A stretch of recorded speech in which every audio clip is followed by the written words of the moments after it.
I think a lot of government measures are resisted by the retail and other economy here, including taxation and shutting down your lights. Somebody asked about energy. Energy is going to become more and more expensive, especially dirty fuel, which we use and we pay a lot of dollars to import, right? You need to be renewable just for that, just to not have to import that much fossil fuel to run your economies. Having said that, most economies, everywhere, those who have gone almost 80% renewable, there's a base load that petroleum takes, which is being maintained by all economies. It's called the base load, right?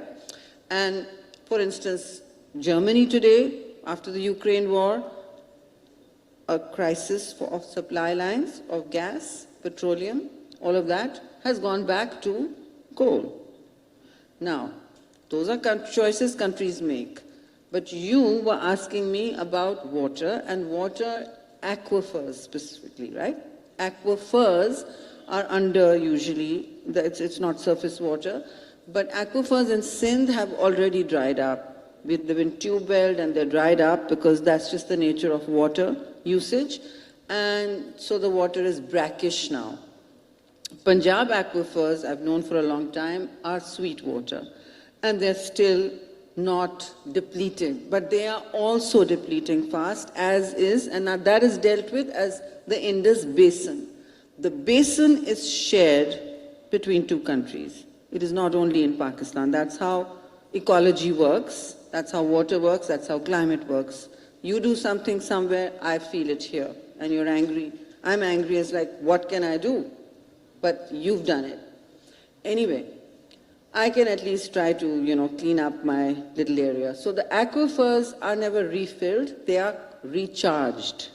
Aquifers get recharged by better conservation of water, by allowing the rivers to run better, to have higher water flow in them.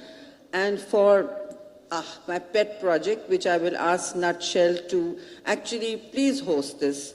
It's called the Living Indus Initiative.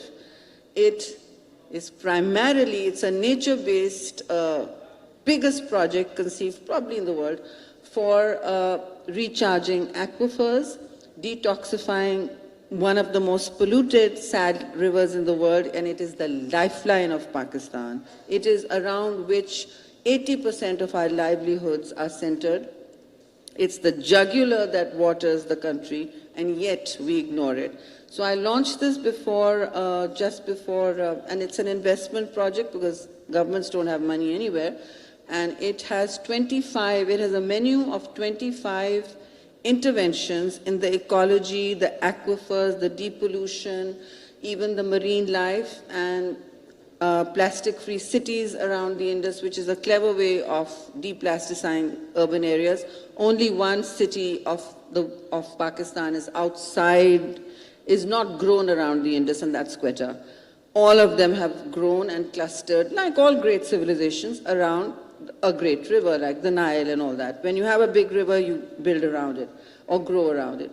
So that puts these big rivers under pressure.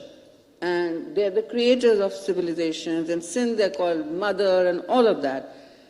This river has been depleted so badly, and its aquifers, that it is literally crying out for help.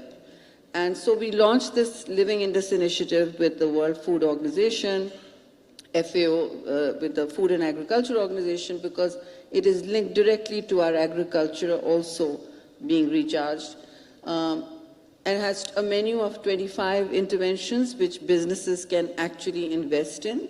We are pitching it to businesses, but soon after, and the whole project is about $19 billion, 19. But there are 25 smaller in their intervention. Some are big, some are small, which a community can invest in. It's less than, $1 million, and you will have community ponds. And then the good part of it is the minute businesses invest, all citizens become involved, and we suggest that the UN will also be involved, guide those communities how to live more sustainably for the future, allow the river to breathe again in there as it passes through their areas, stop the tanneries from dumping toxins, stop the other, sewerage systems from just dumping unfiltered waste in there. So all of that, including waste management, is part of this great arterial living in this initiative. It very quickly, all money and interest and focus went away from it because right after we launched it came the Great Flood. Everything is still going to rehabilitation and rebuilding from that. So internationally, Musharraf, I'm going to close with saying that I was in Paris and I said to everybody, our countries, many countries are now in a climate resilience rebuilding trap, which means before the next disaster, you're still rebuilding. And all your monies for development has gone into rebuilding and rehabilitation and frontline rescue and things like the BISP program, 75 billion going into that. Where do you think that money comes from? It gets moved around from, okay, gee, this is not an immediate need, you're living in this